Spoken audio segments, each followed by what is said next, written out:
I'm resident of Collinwood for YouTube, Jules Sands. That's my buddy Butch Rosenbalm.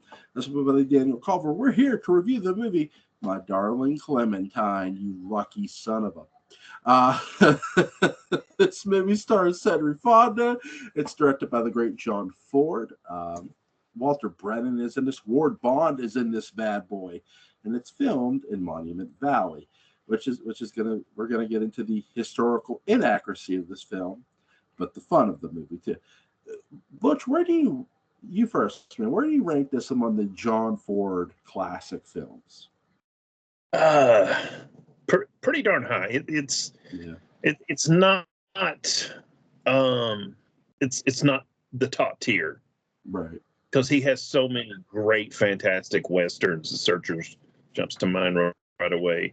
Um, if those are A plus, this is A minus. I mean, this is a great film. I'm glad you picked it. I've been aware of it for a long time, so I'm glad we watched it. Go ahead, ask me when the first time I saw it was. When was I'll the first answer time that 3 days ago. 3 days ago. Really? And I've had this movie for like 2 years. It's I tell you that Criterion. God, I love Criterion. Even if it's a movie I don't like, their discs are so good. This is such a beautiful restoration, which makes this such a beautiful film. And I like to believe this is what John Ford wanted us to see.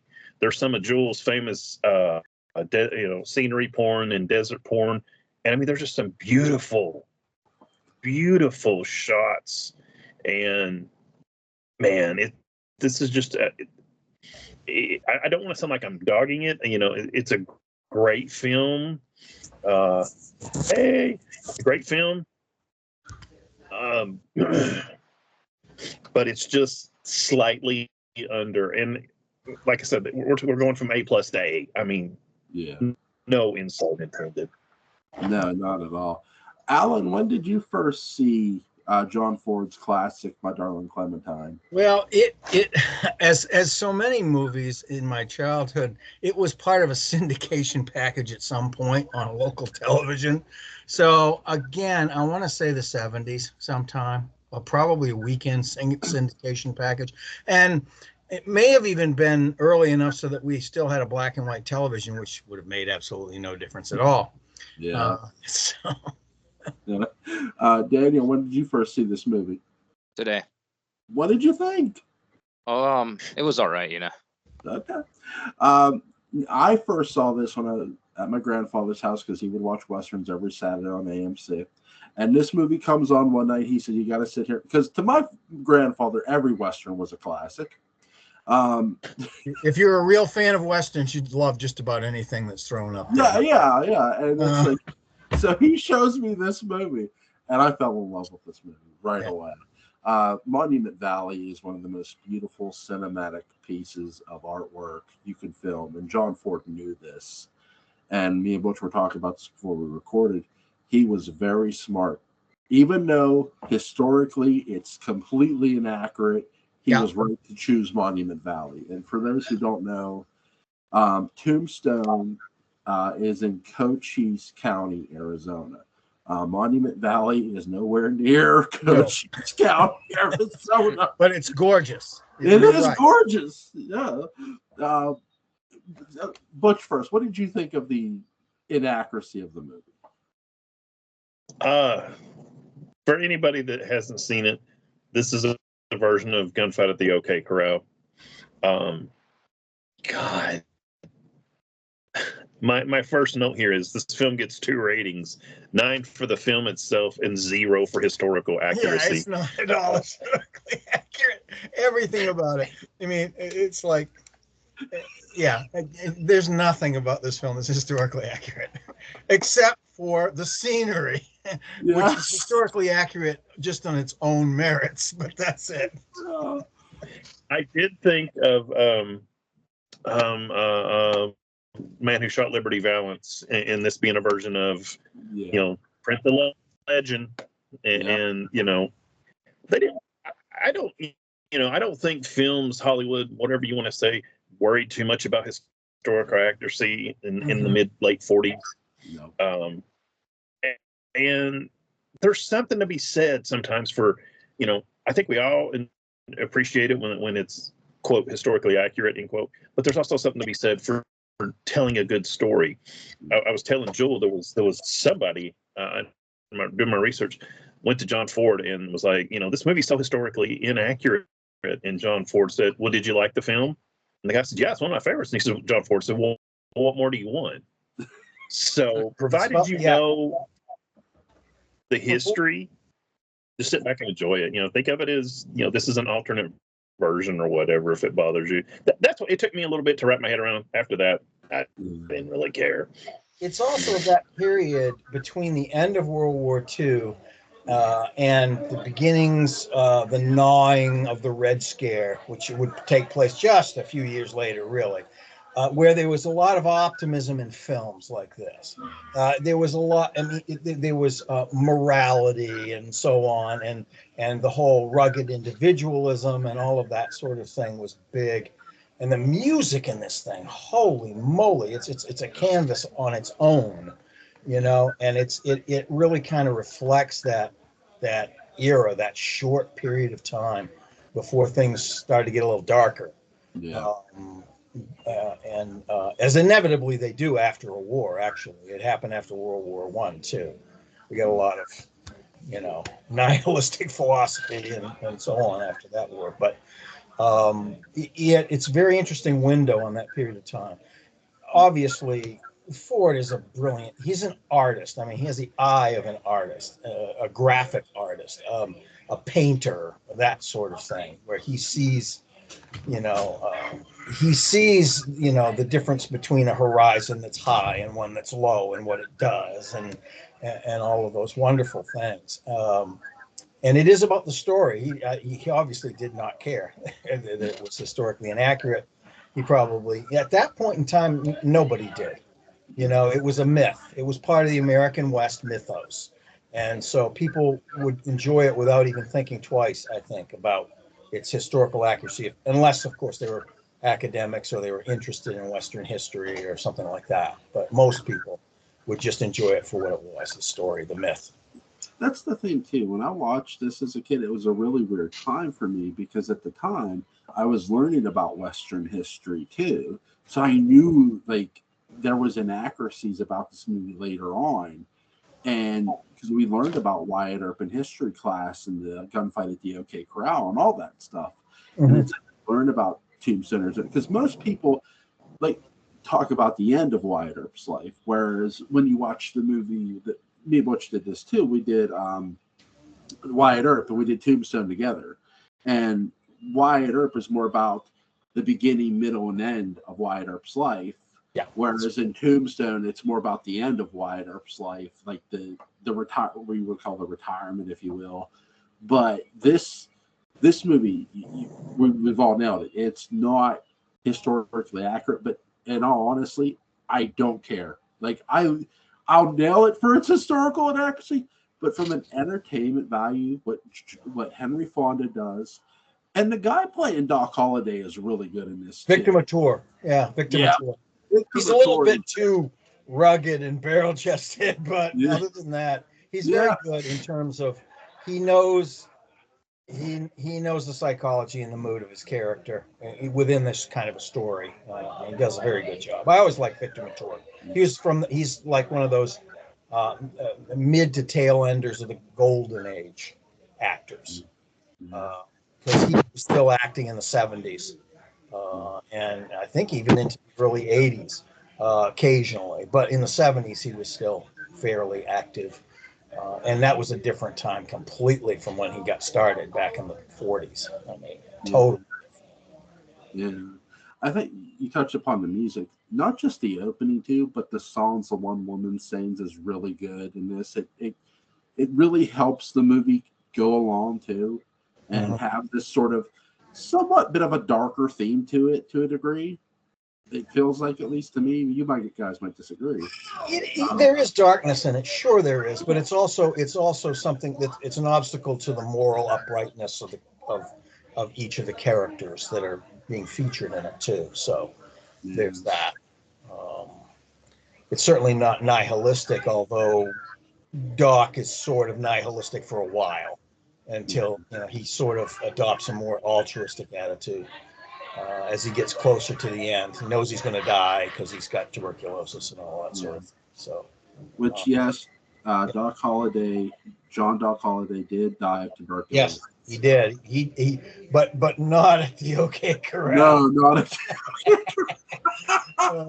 Sanitarium in Colorado. Yep. Sanitarium in Colorado. Yep. You know, Hey, Jewel. Yes. Go ahead, Dan. Oh, sorry. Oh, yeah. I don't know if you guys noticed. I don't know if it's a mistake or not, but there's one scene where it instead of the OK Corral, it says the Wells Fargo Corral. It does. It does. Yeah.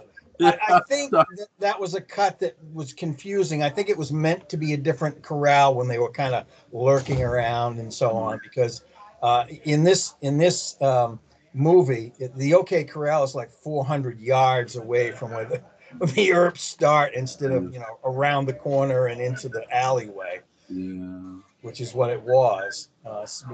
Obviously, for dramatic reasons, they wanted to build it up and spend 5 or 6 minutes on that whole scene rather than just have them show up and start shooting. So, Yeah, that makes sense. What you were saying? I just wanted to mention something so I can tweak you a little bit.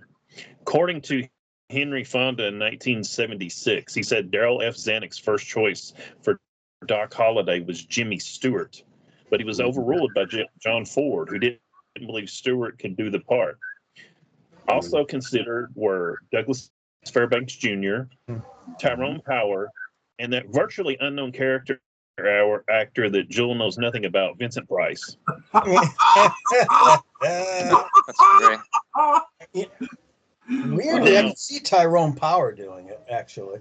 I could definitely. He was the odd one. If you take Jimmy Stewart, Douglas Fairbanks Jr., and Vincent Price, they're all tall, they're all thin. Right. Yeah. They could very easily look like they're dying of tuberculosis. Yeah, physically, right. Yeah. Yeah, they fit. They more fit the character. Yeah, it's interesting. What? I said they more fit the character. They more fit the character.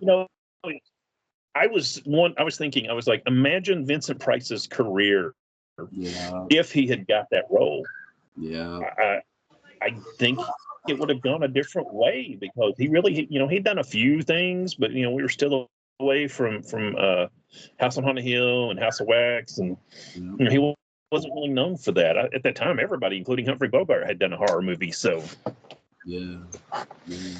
It's interesting when you think of who didn't get cast for certain roles, because I think, look, Jimmy Stewart, I think would have made a great Doc Holliday too, but I do think there's something about Victor Mature's performance that is really captivating here, because though, again, taking away the historical inaccuracy for a moment, the moment where he's operating on the woman who's shot is really powerful because he has tuberculosis, because the character this is the reason he quit being a doctor. He didn't want to cough on people. I mean, that's sort of, even though it doesn't mention that to a degree, they're sort of touching upon it in a weird sense. And I don't know if that was deliberate by Ford or the writer, but it's really good storytelling within the frame of this movie. Yeah, but that's another of the historical inaccuracies, because Doc Holliday was a dentist, not a doctor. Dentist, not a surgeon, right? Yep. He's a dentist, not a surgeon. She's got a really bad root canal. Can you help her? Can you save her, Doc? Sorry, it was too infected. Did you? I forget I think it's Cheyenne Autumn, where Jimmy Stewart is playing Wyatt Earp or something. Some other guy's playing Doc Holliday. He goes, "How you're the doctor? How come I'm the one doing other repairs?" He goes, "Well, wait till somebody has a broken jaw." Seriously. I'm like, what? I think it's that movie. I'm pretty sure. Daniel, what did you think of Henry Fonda as Wyatt Earp? Wait, what was that again? What did you think of Henry Fonda as Wyatt Earp? Oh, I'd say, I think he did a good job,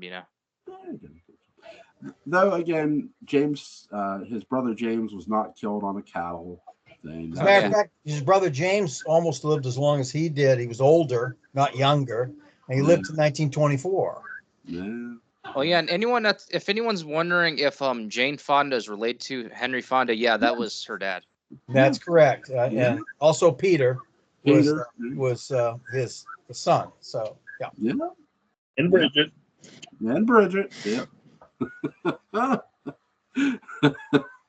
Oh my god. Where do you put this amongst your Henry Fonda movies, we'll say, Butch? You know, I want just a quick thing I want to throw in to answer that. Apparently, John Ford cut a lot of Wyatt / Henry Fonda's dialogue because he wanted Wyatt to be very laconic, and it works. Yeah. It's funny.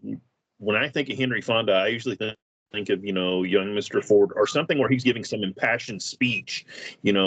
Almost a Jimmy Stewart. What's Mr. Smith Goes to Washington. Mr. Smith, yeah, goes. And yeah. There's no Henry Fonda speech here. No. There's you see Henry Fonda's ability to act, and I'm gonna maybe step on somebody's toes, and I'm not doing this to step on anybody's toes, but there's one actor in particular who is acting today, who, to me, when he tries to act tough, he looks pitiful and pathetic, and I wish he would stop because it's like, no, dude, no, you're not acting. You're just yeah. And Henry Fonda is the complete opposite of that. This is somebody, I don't know if Henry Fonda could shoot a gun, how fast he could pull the trigger and all that, but this is somebody I wouldn't want to mess with. This is probably my third my third favorite version of Wyatt Earp. Number 2 being James Gardner, number 1 being Kurt Russell. He did more with less, and he did a great job, in my opinion. I think it was smart, and it was a good choice. Wyatt Earp had only passed away like 18 or 20 years before this movie was made, and he was a presence in Hollywood. People were still there acting and directing that knew him when he was alive as an old man. But apparently the guy was intense and exactly what you're talking about, the laconic attitude and the sort of self-assuredness having been experiencing so much by the time he gets to Tombstone. It makes total sense. So I like to think that Fonda talked to some people, some of the older Hollywood types that may have been able to give him some a little bit, Where do you put this, Alan? With in Henry Fonda films, I put it in the top 5, and there's so many good Henry Fonda films out there. Yes, there are. It's enormous, but I definitely put this in the top 5. Butch talked about speeches. I think about the Young Mr. Lincoln. I think about The Male Animal, where he plays a teacher, where he has a speech in that. Because when he does have speeches, it is impressive. He had that Midwestern cadence, did something.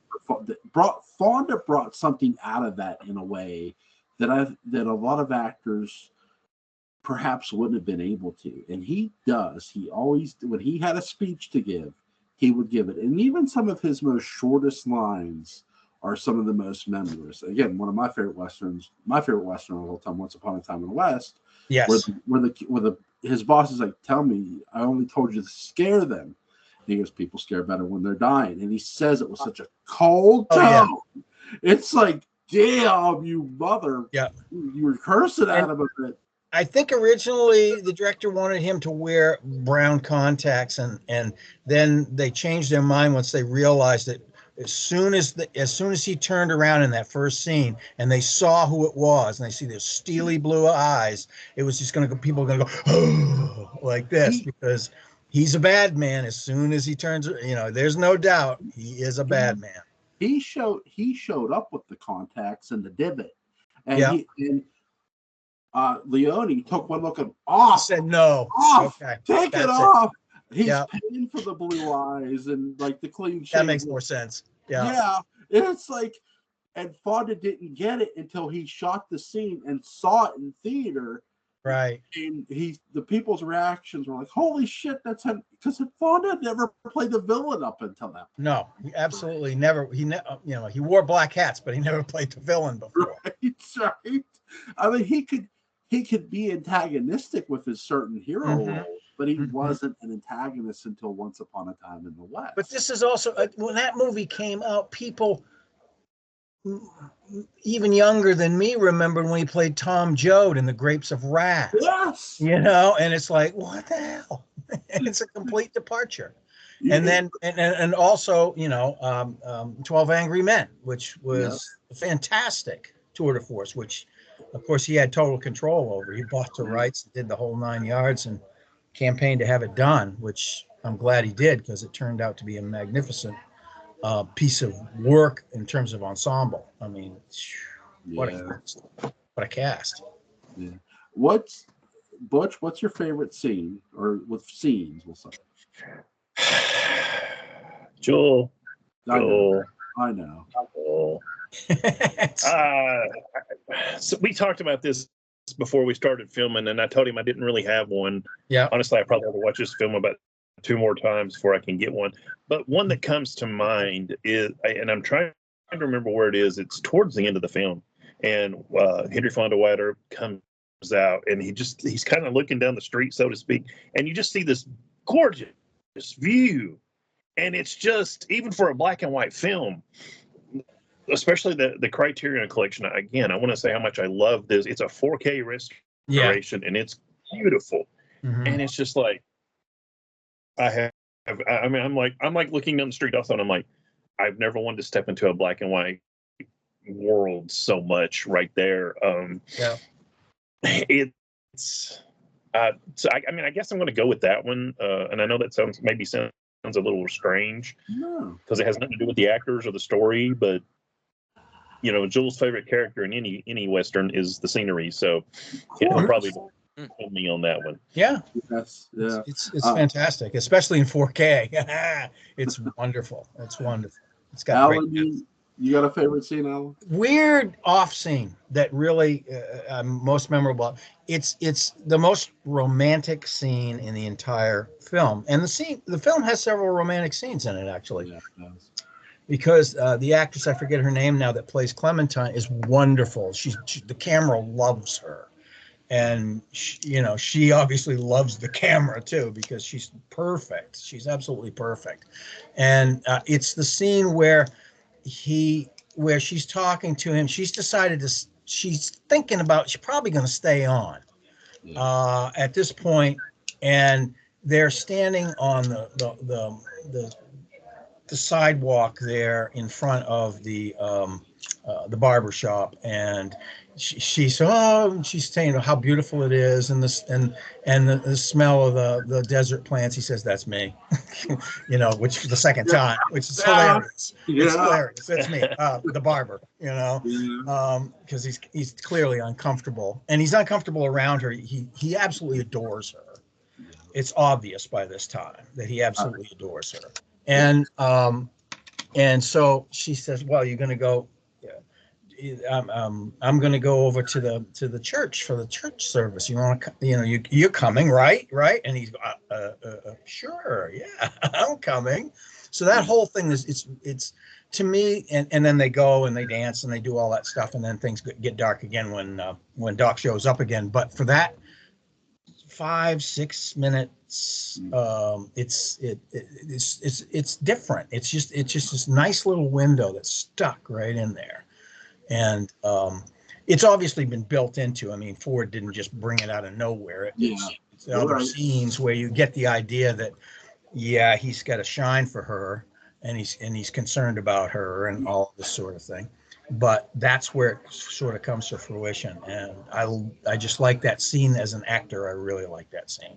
Yeah. Daniel, you have a favorite scene, man? Oh yeah, I like the scene where the light gets shot and then it lights the table on fire. Yeah, I like that.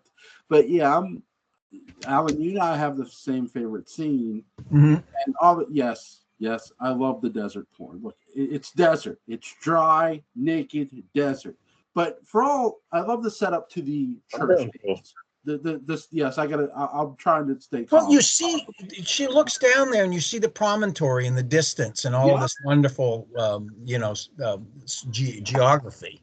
Yeah. So it's great. And I love how they have the little bell ringing it too, as you see the crowd of people dancing.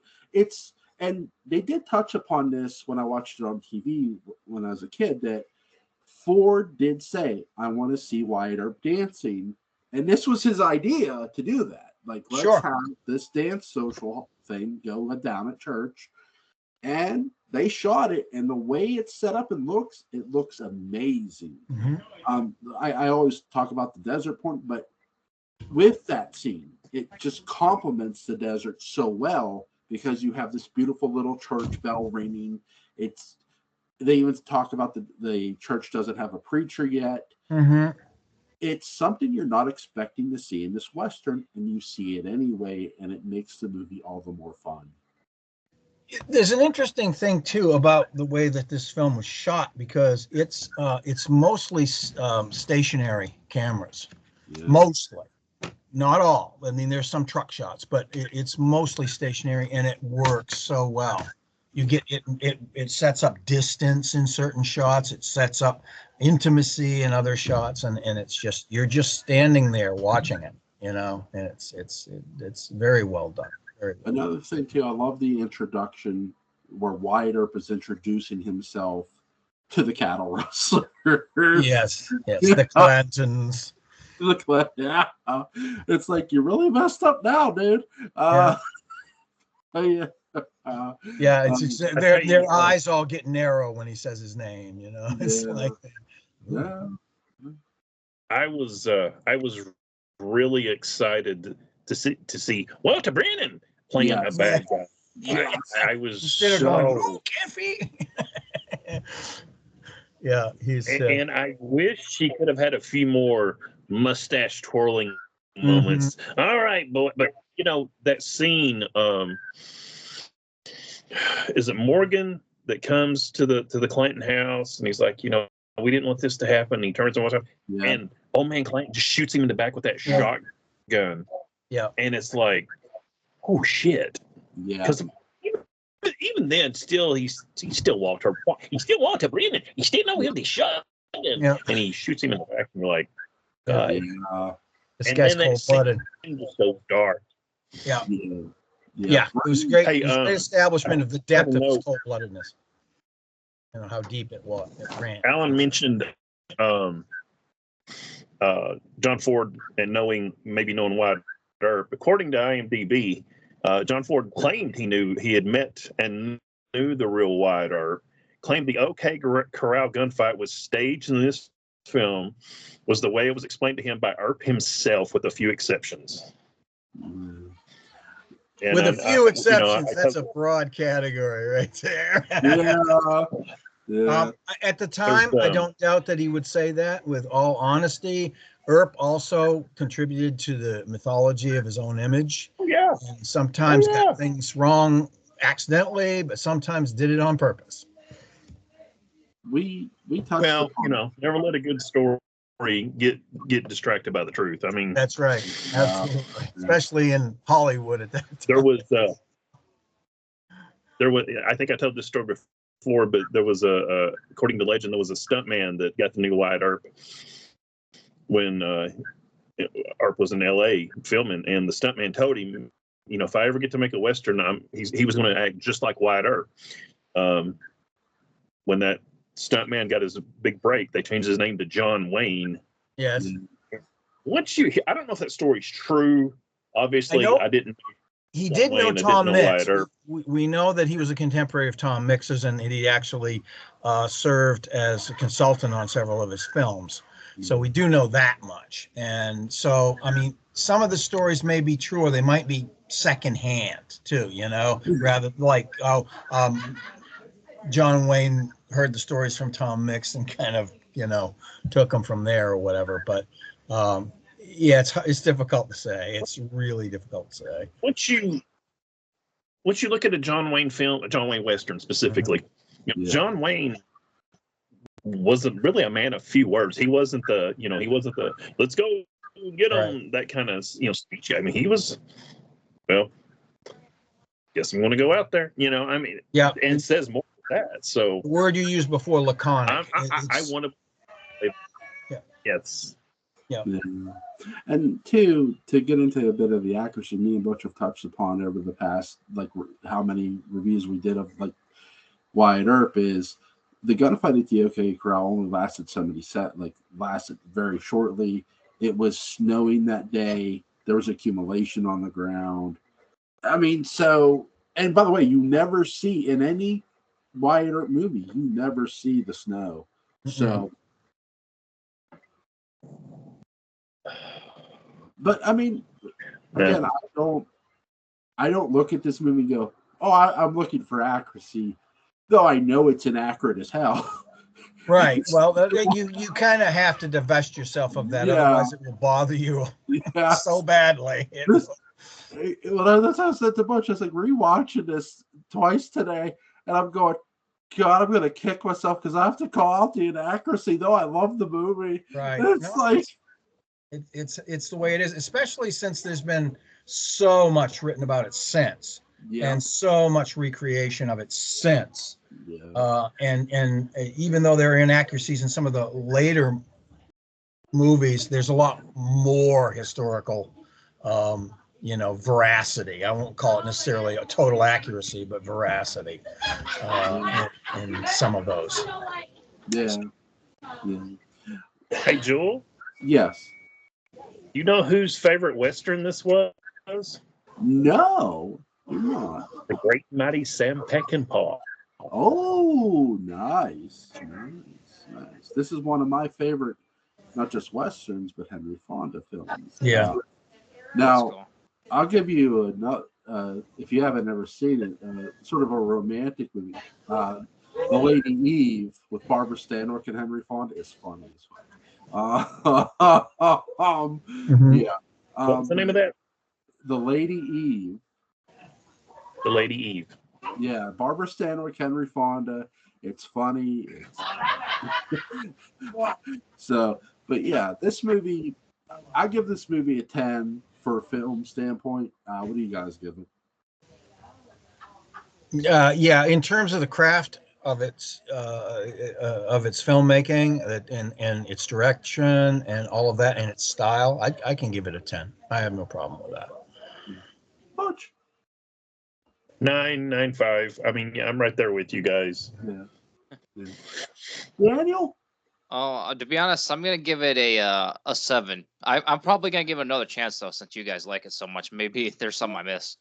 Well, it's coming at stuff with new eyes, as I said the other night, Daniel, is always instructive, especially for those of us who've seen it several times. Yeah, so that's always nice. Yeah, I mean that's the thing too. Let me ask you this, Daniel. Okay. What would you say is your favorite Western? Just out of curiosity. That's actually a good question. I'm not really okay. To be honest, I haven't really watched a lot of Westerns, but I would say that one Jewel recommended that one time, that one that had the guy that played Gomez Adams was pretty good. Yeah. Oh, the comedy we did, yeah. Oh yeah. I'd say that one's pretty good, but yeah, I need to watch more Westerns, to be honest. I know I saw Wild Wild West, but I saw that back when I was a child, but I saw that the remake, and I didn't know until recently that was a remake, Yeah, forget about that movie. It's not that great. The Oh. original though is like, it's sort of combining James Bond with the Wild West. Yeah. So it's fun for that reason. The series was way fun. The series is a lot of fun if you've ever seen it. But the movie not so much. Yeah, I mean it had a couple moments in it, and I enjoy the actors who are in it because they're all perfectly fine actors. I just didn't think it was treated very well. The whole idea of it. I'll send you some Westerns, Daniel, to watch that are really, really good. So some John Ford, some all that stuff. Because I know I sent you Maltese Falcon. I think I sent you the Big Stick. Awesome. Yeah, great movies. So, But yeah, this movie visually is beautiful. John Ford is an artist as a director. I mean, beautiful, beautiful scenery. And the things you aren't expecting to see in this movie, and you get to see the dance scene. The though Doc Holliday was a dentist, he works on somebody for as a surgeon. Though inaccurate, is fun to see. Well, she did die after all, so you know, it's just. So maybe that part wasn't inaccurate. That's true. Come here, I'm gonna operate on you. Oh, Yeah, have 3 bottles of whiskey. yeah. Why not? Why not? You know, having a okay. Good. You know, you guys probably already know this since you know a lot about this stuff, but you know, having your tooth removed back in the day really sucked. Like we actually learned about this in school. Like they actually broke your jaw, you know, just to pull it out. Yeah, they would sometimes. You're absolutely right. And if you wanted the pain, you wanted to kill the pain, they had, you know, either whiskey or laudanum, highly addictive substance, laudanum. But yeah, no fun at all. And a lot of times it would be, you know, the dentist wouldn't have that available to him. So, hey, yeah, we're going to just pull it out of your head. Yeah. Oh yeah, that's true. Is there anything you guys want to add before we go? It's a flagship movie for its time and its style. And it is John Ford. I mean, if you're going to say, this is why John Ford is considered a great director, this would be one of the movies that you would throw at people, no doubt. Absolutely. Butch? Couple quick notes here. This was John Ford and Henry Fonda's first film after World War II. Yep. The Clantons used Winchester 1896s in a film set in the 1880s. And apparently, this is my favorite thing about this. Apparently, John Wayne was upset that he wasn't asked to play Wyatt Earp. Oh wow. Still, he was a big star by this time, absolutely. So yeah, I'm sure. Let me ask all three of you this, and I'll throw my answer at the end. Start with Alan. What was the first version of the Gunfight of OK Corral you ever saw? The first actual OK Corral depiction that I ever saw. The first time you can remember seeing anything about it. Oh, the first time I remember seeing anything about it was probably in school. I was a history buff. 19th century stuff used to fascinate me. Civil War more than anything else, but even post-Civil War, Wild West, all of that stuff. I had a friend who had those Time Life books later on when I was a teenager. So I knew about it probably by the time I was 12, 13, something like that. That I had. Remember the first film you saw? The first film I saw that had it? Probably this one. Or TV. Which, you know, by the time I saw this film, I may or may not have known how inaccurate it was. You know, I may not have cared at that point. So, because I was fairly young. So, yeah. Daniel? I'm gonna be honest. Possibly this might be the first time, but maybe I did see other depictions and didn't realize it. You know. Yeah. That's right. No, we appreciate honesty. Mm-hmm. Yeah. Joel? This movie was the first time I saw on film the gunfight at the OK Corral. But again, at the time, I was learning history too, learning about the Wild West and Tombstone, and I knew then this was inaccurate, but I didn't care for this film because it was so beautiful, and it still is. And now it's like when you go back and you want, like, to me, if you want accuracy, Wyatt Earp, Tombstone are more the accurate movies to watch. Hour of the Gun is pretty accurate for its whatever. But yeah, this movie. So yeah, I answered that question. Sorry, go ahead. Mm-hmm. Now everybody get ready for a big laugh, and I don't mind you laughing. The first time I ever saw anything about Gunfight at the OK Corral is the Star Trek original series episode Spectre of the Gun. Yes. Oh wow. I had a planet with the red sky. Yes. That's awesome. And so what's funny is for the longest time, I thought Wyatt Earp and his brothers and Doc, I thought they were the bad guys. Mm-hmm. Because my only in was that episode. I mean, come on, you're standing against Captain Kirk and Mr. Spock. Of course you're the bad guys. Right. Yeah. Totally. Yeah. Absolutely. That's great. That is awesome.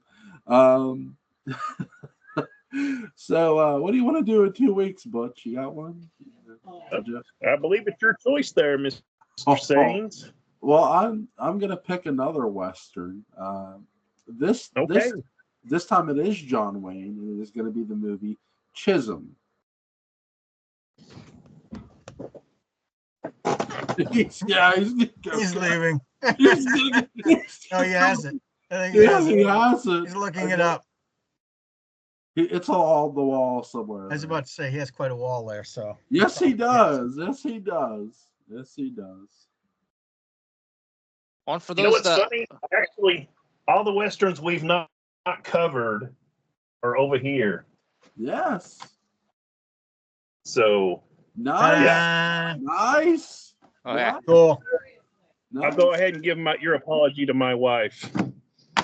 She's not fond of John Wayne. Jill, I'm very sorry if you listen to this podcast at all. I'm very, very sorry.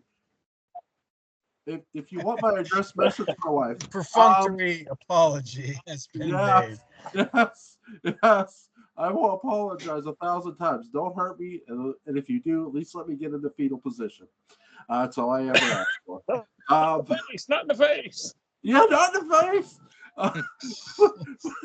Oh my God. Again, thank you to my buddy Butch Rosenbalm. Thank you to my buddy Alan Gallant. Thank you to my buddy Daniel Culver. Link to Alan Gallant's YouTube channel, Call Sport After Dark, is going to be in the description box. Link to Daniel Culver's YouTube channel, Killenberg, is going to be in the description box. And even though our buddy Patrick McCrae could not join us, link to the Dark Shadows Demo Cabal is going to be in the description box. You guys have a good night. Be safe. Peace out, guys. You too. Thanks, Joel. Have fun. Thanks.